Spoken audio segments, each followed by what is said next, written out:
Hi all, welcome back to another video. അതികഠിനമായിട്ടുള്ള ചൂടുകാലാണല്ലേ വരാൻ പോകുന്നത്. കഴിഞ്ഞ വർഷത്തിനേക്കാളും ചൂട് ഭയങ്കര കൂടുതലായിരിക്കും എന്നാണ് പറയപ്പെടുന്നത്. അതുപോലെ തന്നെ നമുക്ക് കിട്ടാൻ പോകുന്ന വേനൽ മഴയുടെ അളവും വളരെ കുറവാണെന്നാണ് പറയുന്നത്. ഈ ചൂടുകാലത്തെ അതിജീവിക്കാൻ വേണ്ടിയിട്ട് കുറച്ചൊക്കെ ലൈഫ് സ്റ്റൈലിൽ മാറ്റം വരുത്തുക, അല്ലെങ്കിൽ കുറച്ചൊക്കെ കാര്യങ്ങൾ ഫോളോ ചെയ്യുക എന്നുള്ളത് അത്യാവശ്യമായിരിക്കും. കുറെ കാര്യങ്ങളെല്ലാം നമുക്ക് ഓൾറെഡി അറിയാവുന്നതായിരിക്കും, നമ്മൾ പലയിടത്തുനിന്നും കേട്ടിട്ടുണ്ടാകും. പക്ഷെ ഈ ഒരു സമയത്ത് അതെല്ലാം റീകളക്ട് ചെയ്ത്, അല്ലെങ്കിൽ അതിനെല്ലാം ഒന്ന് ഒരുമിച്ച് ഓർത്തെടുത്തിട്ട് അതെല്ലാം ഫോളോ ചെയ്യുക, അല്ലെങ്കിൽ ചില മാറ്റങ്ങൾ നമ്മുടെ ലൈഫ് സ്റ്റൈലിൽ കൊണ്ടുവരിക എന്നുള്ളത് വളരെ അത്യാവശ്യമാണ്. നമുക്ക് ഈ ചൂടുകാലത്തെ അതിജീവിക്കാൻ വേണ്ടിയിട്ട് സിമ്പിൾ ആയിട്ട് ചെയ്യാൻ പറ്റുന്ന കുറച്ച് കാര്യങ്ങൾ എന്തൊക്കെയാണെന്ന് ഡിസ്കസ് ചെയ്യാം. ഏറ്റവും ആദ്യമായിട്ട് നമുക്കറിയാം ഹൈഡ്രേഷൻ, അഥവാ ധാരാളം വെള്ളം കുടിക്കുക. നമ്മുടെ ശരീരത്തിൽ നിന്ന് സ്വെറ്റിംഗ് വഴി അഥവാ വിയർപ്പ് വഴി ധാരാളം ജലം നഷ്ടപ്പെടുന്നുണ്ട്. എസ്പെഷ്യലി ചൂടുകാലായാൽ പിന്നെ പറയേണ്ട ആവശ്യമില്ലല്ലോ. ബോഡിയുടെ സെറ്റിംഗ് എന്ന് പറയുന്നത് വളരെ കൂടുതലായിരിക്കും. അതിനെ റീപ്ലേസ് ചെയ്യാൻ വേണ്ടിയിട്ടുള്ള രീതിയിലായിരിക്കണം നമ്മൾ കുടിക്കുന്ന വെള്ളത്തിന്റെ അളവും, അല്ലെങ്കിൽ നമ്മൾ ചെയ്യുന്ന ഹൈഡ്രേഷൻ എന്ന് പറയുന്നത്. അതുകൊണ്ട് തന്നെ ചൂടുകാലത്ത് നമ്മൾ minimum 6 to 8 cup of water എങ്കിലും കുടിക്കണം എന്നാണ് പറയുന്നത്. ആൻഡ് ഓരോ ആളുകളും കുടിക്കുന്ന വെള്ളത്തിന്റെ അളവ് എന്ന് പറയുന്നത് അത് ഡിഫറെന്റ് ആയിരിക്കും. നമുക്കറിയാം, ഇൻഡോറിൽ അല്ലെങ്കിൽ ഓഫീസിൽ IT വർക്ക് ഒക്കെ ചെയ്യുന്ന ആളുകളുടെ ഫിസിക്കൽ ലേബർ എന്ന് പറയുന്നത് വളരെ കുറവായിരിക്കും. ഔട്ട്ഡോറിൽ വർക്ക് ചെയ്യുന്ന ആളുകൾ, അല്ലെങ്കിൽ കൺസ്ട്രക്ഷൻ ഫീൽഡിൽ വർക്ക് ചെയ്യുന്ന ആളുകൾ, ഫിസിക്കൽ ലേബർ കൂടുതലായിട്ട് എടുക്കുന്ന ആളുകൾ, ഇവരുടെ എല്ലാം ശരീരത്തിൽ നിന്ന് നഷ്ടമാകുന്ന ജലത്തിന്റെ അംശം എന്ന് പറയുന്നത് വളരെ കൂടുതലായിരിക്കും. അതിനെ ഓവർകം ചെയ്യുന്ന രീതിയിലായിരിക്കണം അവർ കുടിക്കേണ്ട വെള്ളത്തിന്റെ അളവ്. ഓരോരുത്തരുടെ ഫിസിക്കൽ എക്സേർഷൻ, അല്ലെങ്കിൽ അവരുടെ ഫിസിക്കൽ ലേബർ എത്രയാണോ അതിനനുസരിച്ച് വേണം ഓരോരുത്തരും വെള്ളം കുടിക്കേണ്ടത്. ഇനി വീട്ടിലിരിക്കുന്നവരുടെ കാര്യം പറയുകയാണെങ്കിൽ, നമുക്കറിയാം മടി കൊണ്ടായിരിക്കും പലപ്പോഴും നമ്മൾ വെള്ളം കുടിക്കുക എന്നൊരു കാര്യം നമ്മൾ കുറച്ച് മാറ്റി മാറ്റി വെക്കുന്നത്. ഇതിനുള്ളൊരു സൊല്യൂഷനാണ് നമ്മൾ കുടിക്കുന്ന വെള്ളം ബോട്ടിലാക്കി പല സ്ഥലത്ത് കീപ്പ് ചെയ്യുക. പല സ്ഥലത്തെന്ന് പറയുന്നത് നമ്മുടെ ലിവിംഗ് ഹാളിൽ, കോറിഡോറിൽ, ഡൈനിങ് ടേബിളിൽ, ബെഡ്റൂംസിൽ, പല സ്ഥലങ്ങളിൽ കീപ്പ് ചെയ്യുക. നമ്മൾ എന്തായാലും ഈ സ്ഥലത്തോടെയൊക്കെ പാസ് ചെയ്യുമല്ലോ. അത് കാണുമ്പോഴെങ്കിലും അത് എടുത്തു കുടിക്കാനുള്ള ഒരു ടെൻഡൻസി ഉണ്ടാകും. ഈ രീതിയിൽ നമുക്ക് വെള്ളം പോയി എടുത്തു കുടിക്കാനുള്ള ഒരു മടി ഒഴിവാക്കും. അടുത്തതായിട്ട് നമ്മൾ ശ്രദ്ധിക്കേണ്ട കാര്യമാണ് എക്സ്പോഷർ ടു സൺലൈറ്റ് എന്ന് പറയുന്നത്. വേനൽക്കാലത്ത് മാക്സിമം 10 to 4 ഇടയിലുള്ള സൺലൈറ്റ് എക്സ്പോഷർ അവോയ്ഡ് ചെയ്യാൻ ശ്രദ്ധിക്കുക. മാക്സിമം ഇഫ് പോസിബിൾ നമുക്ക് പുറത്തിറങ്ങാതിരിക്കാൻ പറ്റുമെങ്കിൽ അതാണ് ഏറ്റവും നല്ലത്. ബട്ട് എല്ലാവർക്കും അത് പോസിബിൾ അല്ല. പല അത്യാവശ്യങ്ങൾ കാരണം പുറത്തിറങ്ങേണ്ടി വരും. ഈ പുറത്തിറങ്ങേണ്ടി വന്നു കഴിഞ്ഞാൽ ഈ സൺറൈസിൽ നിന്ന് പ്രൊട്ടക്ഷൻ കിട്ടുവാനുള്ള കാര്യങ്ങളൊക്കെ ചെയ്യുക. അതിൽ ഏറ്റവും ഇമ്പോർട്ടന്റ് ആയിട്ടുള്ള കാര്യമാണ് സൺസ്ക്രീൻ എന്ന് പറയുന്നത്. സൺസ്ക്രീനെ പറ്റി ഇന്ന് പലരും അവെയർ ആയിരിക്കും. എന്ത് സൺസ്ക്രീൻ യൂസ് ചെയ്യണം, അത് എപ്പോഴൊക്കെ യൂസ് ചെയ്യണം, എപ്പോഴൊക്കെ റീഅപ്ലൈ ചെയ്യണം എന്നുള്ള കാര്യങ്ങളെല്ലാം പലർക്കും അവെയർ ആയിട്ടുള്ള കാര്യമാണ്. സമ്മർ സീസണിൽ സൺസ്ക്രീനിന്റെ ആപ്ലിക്കേഷൻ എന്ന് പറയുന്നത് ഒഴിച്ചുകൂടാൻ പറ്റാത്തതാണ്. രാവിലെ എഴുന്നേറ്റ് കഴിയുമ്പോൾ തന്നെ നമ്മുടെ സ്കിൻ കെയർ റൂട്ടീൻസ് എല്ലാം കഴിഞ്ഞ്, ഈ സ്കിൻ കെയർ റൂട്ടീൻസ് ഇല്ലെങ്കിൽ പോലും ബാക്കിയുള്ള കാര്യങ്ങളെല്ലാം കഴിഞ്ഞ് ഫേസിലും എക്സ്പോസ്ഡ് ആയിട്ടുള്ള സ്ഥലങ്ങളിലെല്ലാം സൺസ്ക്രീൻ അപ്ലൈ ചെയ്യുക. ഇനി വേറൊരു പ്രശ്നമാണ്, ഈ സൺസ്ക്രീൻ എന്ന് പറയുന്നത് കുറച്ച് എക്സ്പെൻസീവ് ആയതുകൊണ്ട് തന്നെ എല്ലാവരുടെയും കയ്യിൽ അതിന്റെ ചെറിയൊരു ബോട്ടിൽ അല്ലെങ്കിൽ ചെറിയൊരു ട്യൂബ് ആയിരിക്കും ഉള്ളത്.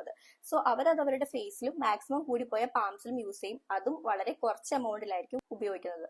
പക്ഷെ ഇതുകൊണ്ട് അതിന്റെ ആ ഒരു എഫക്ട് എന്ന് പറയുന്നത് ഭയങ്കര കുറവായിരിക്കും. ബട്ട് ഞാൻ ഇന്ന് സൂപ്പർ മാർക്കറ്റിൽ കാണാറുള്ള ഒരു കാര്യമാണ്, നമ്മൾ ബോഡി ലോഷൻസ് എല്ലാം വലിയ ബോട്ടിലിൽ കിട്ടുമല്ലോ, അതുപോലെ തന്നെ സൺസ്ക്രീനും വലിയ ബോട്ടിലായിട്ട് നമുക്കിന്ന് സൂപ്പർ മാർക്കറ്റിൽ അവൈലബിൾ ആണ്. ഞാൻ പലയിടത്തും കണ്ടിട്ടുണ്ട്. അതിന്റെ അത്ര എക്സ്പെൻസീവ് അല്ല. ബട്ട് അതിന്റെ SPF കുറവാണെങ്കിൽ പോലും അതിന്റെ ക്വാണ്ടിറ്റി അത്യാവശ്യം നല്ല രീതിയിലുണ്ട്. നമ്മുടെ ഫേസിലല്ലാതെ ബാക്കിയുള്ള ബോഡി പാർട്സിൽ, എക്സ്പോസ്ഡ് ആയിട്ടുള്ള ബോഡി പാർട്സിലെല്ലാം അപ്ലൈ ചെയ്യാൻ വേണ്ടിയിട്ട് നിങ്ങൾക്ക് ഈ ഒരു വലിയ ബോട്ടിൽ വാങ്ങി വെക്കാം. അറ്റ്ലീസ്റ്റ് സമ്മർ സീസണിലെങ്കിലും പുറത്തിറങ്ങുന്നവരാണെങ്കിൽ ഈ ഒരു ബോട്ടിൽ വാങ്ങി വെക്കാനായിട്ട് ശ്രമിക്കുക. ആൻഡ് സൺസ്ക്രീൻ എന്ന് പറയുന്നത് മെഡിക്കേറ്റഡ് ആയിട്ടുള്ള സൺസ്ക്രീൻ തന്നെ ഉപയോഗിക്കുക. മേക്കപ്പ് പ്രൊഡക്ട്സ് യൂസ് ചെയ്യുന്നവർ, അഥവാ ഫൗണ്ടേഷൻ, സ്കിൻ ടിന്റ് പോലത്തുള്ള സാധനങ്ങളൊക്കെ യൂസ് ചെയ്യുന്നവർ അതിന്റെ കൂടെ SPF ഉണ്ടെന്ന് പറഞ്ഞിട്ട് സൺസ്ക്രീൻ ഒരിക്കലും ഒഴിവാക്കരുത്. ആസ് എ ഡോക്ടർ എനിക്ക് പറയാനുള്ളത്, സൺസ്ക്രീൻ എന്ന് പറയുന്നത് നമ്മൾ മെഡിക്കേറ്റഡ് ആയിട്ടുള്ള സൺസ്ക്രീൻ തന്നെ യൂസ് ചെയ്യുക. നമ്മുടെ പല പ്രൊഡക്ട്സും, സ്കിൻ കെയർ പ്രൊഡക്ട്സ് അല്ലെങ്കിൽ മേക്കപ്പ് പ്രൊഡക്ട്സിന്റെ കൂടെ SPF വരുന്നത് നല്ലതാണ്. ബട്ട് അതുകൂടാതെ ഒരു സെപ്പറേറ്റ് സൺസ്ക്രീൻ തന്നെ യൂസ് ചെയ്യാനായിട്ട് എപ്പോഴും ശ്രമിക്കുക. ആൻഡ് ഓൾസോ പുറത്തിറങ്ങുന്നവരാണെങ്കിൽ എപ്പോഴും നിങ്ങളുടെ ബാഗിൽ ഒരു കുട കരുതാനായിട്ട് ശ്രമിക്കണം.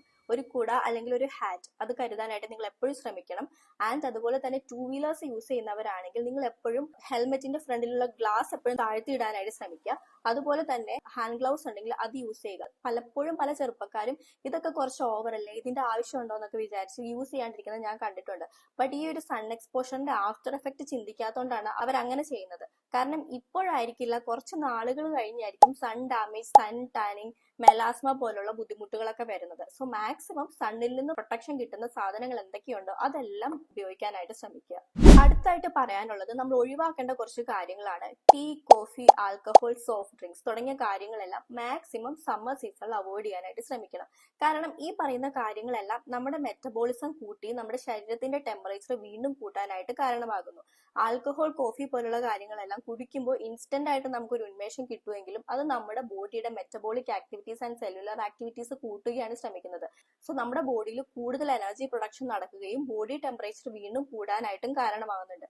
അതുപോലെ തന്നെ കൊക്കക്കോള, പെപ്സി പോലുള്ള സോഫ്റ്റ് ഡ്രിങ്ക്സ് കുടിക്കുമ്പോൾ ഇൻസ്റ്റന്റ് ആയിട്ട് നമുക്കൊരു റിലീഫ് കിട്ടുന്നുണ്ടെങ്കിലും ലേറ്റർ നമ്മുടെ ബോഡി ടെമ്പറേച്ചർ കൂട്ടി കൂടുതൽ ബുദ്ധിമുട്ടുണ്ടാക്കാനാണ് ഇവയൊക്കെ കാരണമാകുന്നത്. സോ ഇൻ സമ്മർ സീസൺ നല്ല രീതിയിലുള്ള ഫൈബർ ആൻഡ് വാട്ടർ കണ്ടന്റ് അടങ്ങിയിട്ടുള്ള ഫ്രൂട്ട്സ് കഴിക്കുക. For example orange, cucumber, watermelon പോലുള്ള ഫ്രൂട്ട്സ് കഴിക്കുക. ഫ്രൂട്ട് ജ്യൂസ് കഴിക്കുന്നത് നല്ലതാണ്, ബട്ട് ഫ്രൂട്ട് ജ്യൂസിനേക്കാളും ഫ്രൂട്ട് ആസ്വദിച്ച് കഴിക്കുന്നത് തന്നെയാണ് ഏറ്റവും നല്ലത്. അതുപോലെ തന്നെ നമ്മൾ കഴിക്കുന്ന ഭക്ഷണം എന്ന് പറയുന്നത് വളരെ മൈൽഡ് ആക്കി വെക്കാനായിട്ട് എപ്പോഴും നോക്കുക. ഹെവി ഭക്ഷണം കഴിക്കുമ്പോൾ ഈ പറഞ്ഞതുപോലെ തന്നെ നമ്മുടെ ബോഡിക്ക് അതിനെ പ്രോസസ് ചെയ്യാനുള്ള എനർജി എന്ന് പറയുന്നത് വളരെ കൂടുതലാവുകയും ബോഡി ടെമ്പറേച്ചർ വീണ്ടും കൂടാനായിട്ടും കാരണമാകുന്നുണ്ട്. എക്സസൈസ് ചെയ്യുന്നവരാണെങ്കിൽ സമ്മർ സീസണിൽ ഭയങ്കര ഹാർഡ് ആയിട്ടുള്ള എക്സസൈസ് ഒക്കെ കുറയ്ക്കാനായിട്ട് ശ്രമിക്കുക. മോർണിംഗ് അല്ലെങ്കിൽ ഈവനിങ് എപ്പോഴും മൈൽഡ് ആയിട്ടുള്ള എക്സസൈസ് ചെയ്യുന്നതാണ് നല്ലത്. കാരണം നമ്മുടെ ബോഡി പെട്ടെന്ന് തന്നെ എക്സോസ്റ്റഡ് ആവാനായിട്ടുള്ള ചാൻസ് ഉണ്ട്. സമ്മർ സീസണിൽ നമ്മൾ നല്ല രീതിയിൽ ടയേർഡ് ആൻഡ് എക്സോസ്റ്റഡ് ആയിരിക്കും. അതുകൊണ്ട് തന്നെ ബോഡിക്ക് നല്ല രീതിയിലുള്ള റെസ്റ്റ് കൊടുക്കണം. അതുകൊണ്ട് തന്നെ 7 to 8 hours ഓഫ് സ്ലീപ്പ് എന്ന് പറയുന്നത് അത്യാവശ്യമാണ്. സോ ഈ കാര്യങ്ങളെല്ലാം എല്ലാവർക്കും ഫോളോ ചെയ്യാൻ പറ്റുന്ന കാര്യങ്ങളാണ്. സോ ഈ പറഞ്ഞ കാര്യങ്ങളൊക്കെ ഫോളോ ചെയ്തുകൊണ്ട് വരുന്ന സമ്മർ കാലത്ത് നമുക്ക് ഒരുമിച്ച് അതിജീവിക്കാം. ഇതുപോലത്തെയുള്ള പുതിയൊരു ഇൻഫോർമേറ്റീവ് വീഡിയോ ആയിട്ട് വരുന്നത് വരേക്കും ബൈ.